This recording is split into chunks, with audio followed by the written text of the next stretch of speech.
You someone who finds their life a little bit chaotic and you're like, I'm trying to keep it in order, but just everything seems to be going crazy.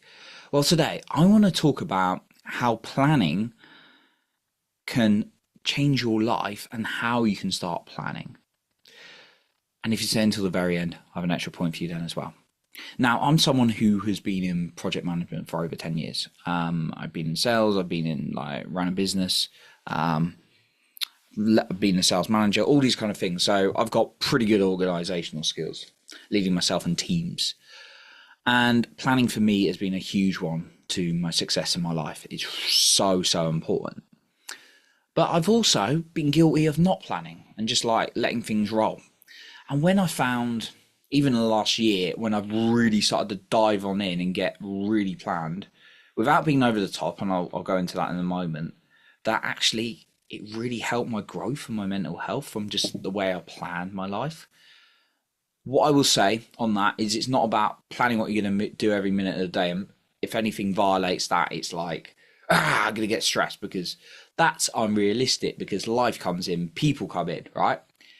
It is about planning chunks of time, though, for me, and just setting yourself up for success rather than just letting everything to chance. Now, this is my approach. You can totally use it or not. But obviously, if you're listening to this episode, chances are you want to get better at planning in life. Someone who's like, I just like going with the flow and that's completely working for me. Fine. Totally cool. Probably won't be listening to this episode right now, though. So,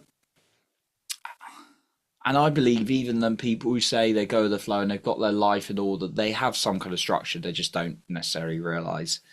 Um, I'll use another example. I used to have a friend and like, me and him went to school and we used to both get pretty good grades, right? In psychology, right? And he was getting like these A's and he was a year older. He kind of came from the year above actually, but um, he was getting like A in his essays and he wouldn't like revise until like the 2 days before, which annoyed me because I was working really hard, but at the time it did anyway. But you know, now I'd be pretty cool about it. And then he was like, yeah, I was like talking about, we're just having a random conversation. I was like, oh yeah, I'll make sure I structure it like this and I'll plan it out like that and I'll make sure I'm planning before. And he's like, never do any of that, I just write it. And you could tell he was planning, but he wasn't even realizing he was doing it. So sometimes people plan, they don't even realize they're doing it. um so I'm talking about doing it consciously, which has really helped me. And I'm always organizing my weekend. It's not like I organize every minute of my day, but I've got like blocks of time. I know I'm doing this, doing that, and I make it realistic. I'm going to go into those points as well. So maybe your life is a little bit out of order and it's impacting you mentally and your growth because I've been there as well when just things get out of order and it's just like, oh, this happened. It's like, I really need to sort things out. Okay. And it's about creating time for play, of course, and the things you're obligated to do. So I'm going to go through how I suggest how you plan, right? So the first thing is plan each week. Find a time each week to plan the week. Like, what do you want? It's not about what you need to do. First of all, it's about asking yourself, what do you want and what's going to support that best? Right. Of course, there's going to be obligations, so schedule them in, but it's about there's a to-do list is I used to love them, but they're really not helpful. It's just like confusing activity for progress, right? When you focus on what you want, you then start thinking about actually what is the best things I need to do to move forward. So always ask yourself what you want to get out of this week, and then actually what are the main activities. And stick to minimal. Don't put too many because it can be overwhelming. And then what I'll do is plan the week out, and then you've got like day by day what you're going to do, and then giving time, of course, to like play or breaks, all those kind of things, right? The second one is, well, I was kind of talking about it already. Schedule work and play. I already went into the second point.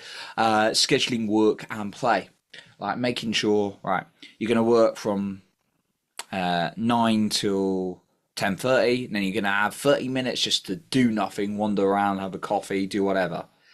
What I used to do is be like, okay, I'm going to work like for those 4 hours, and then I may or may not wander off, may or may not do that.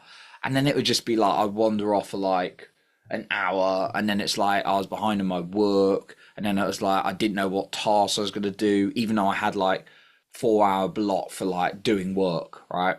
I would just like, I'll do some work there. But when I started like the day before being like, okay, I'm going to focus on that assignment 9 till 10 o'clock. And then 10 o'clock till 10:30, I'm going to go for a little bit of a walk and a coffee. I'm not going to wander off between 9 and 10. Now, of course, life comes in sometimes and something random will come up, but planning in for that as well, just having extra schedule points in case of emergencies can really help as well.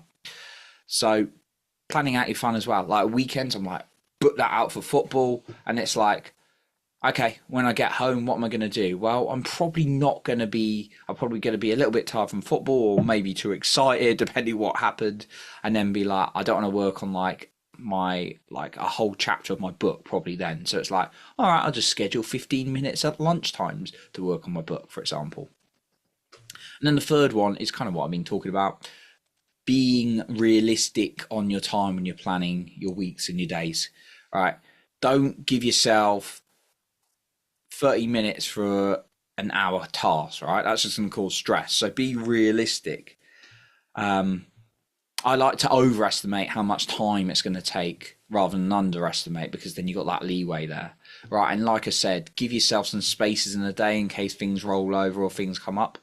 So it's like, okay, I used to like scheduling, okay, I got a morning routine for 30 minutes and then it was taking me like an hour and 15 minutes. So I'm already behind. Then it like leads on to the next thing, which is like, I'm going to work for 4 hours. And it's like, actually, no, I'm going to go for a coffee. I haven't scheduled in any play. And it's like, or any like relaxation. No, I'll just go for a coffee. Oh no, an hour later. Oh great, now I'm like 2.5 hours behind. Right, already. Then I like end up working and I'm like someone who's like, I got to get what I said done. So I'd end up working until like 1 or 2 in the morning at studio. Now and then I do that, but I factor in for that, right? And then I'd be working to ridiculous o'clock sometimes, and then I just like go in these crazy circles. So get realistic on your time, because this can be quite damaging mentally, I've found, when it's just like, right, I'm going to do this, this, this, and then life is out of order. And then you're just like, right, I really need some discipline and some structure. Like I said, discipline and structure is out of, well, I haven't said, but it's out of love and respect for yourself. It's about creating the life you want. And it involves structuring and then putting in the slot for play. It's like, well, Sunday, I don't want to be doing too much. Great, fantastic. Schedule, this is my Sunday, for example. Sunday morning, it's like, right, I'm going to journal for like 2 hours. And I know the process I go through, so it's kind of outlined. And it's like, right, between like that hour and those hours, which is like an 8 hour slot, I'm going to schedule doing in anything I want. I don't put that in every day, but you know, that's an example. But then it's like Saturday, okay, get up, really organize my planning, my journal, or I might do some business tasks, whatever I put in my week. And it's like, okay, I got football realistically from there to there, and then I'll probably go to the pub and try not to make a big night out of it, because that completely, ruin it. But and if you slip as well, don't worry, right? Just learn from it and replan again. And then it's like, okay, I'm there till football, and then the pub, and I'll probably be back about 6 o'clock. And then I'm going to maybe schedule that small task done, a little bit of admin. Maybe I'm just going to chill with a film or catch up with someone that evening, right? Whatever it is. My final point for you is just to reiterate, put in less.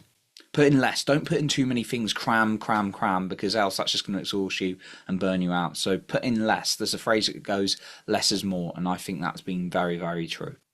So that's what I've got for you today. I appreciate you for being here. And remember to lead with your heart and not with fear.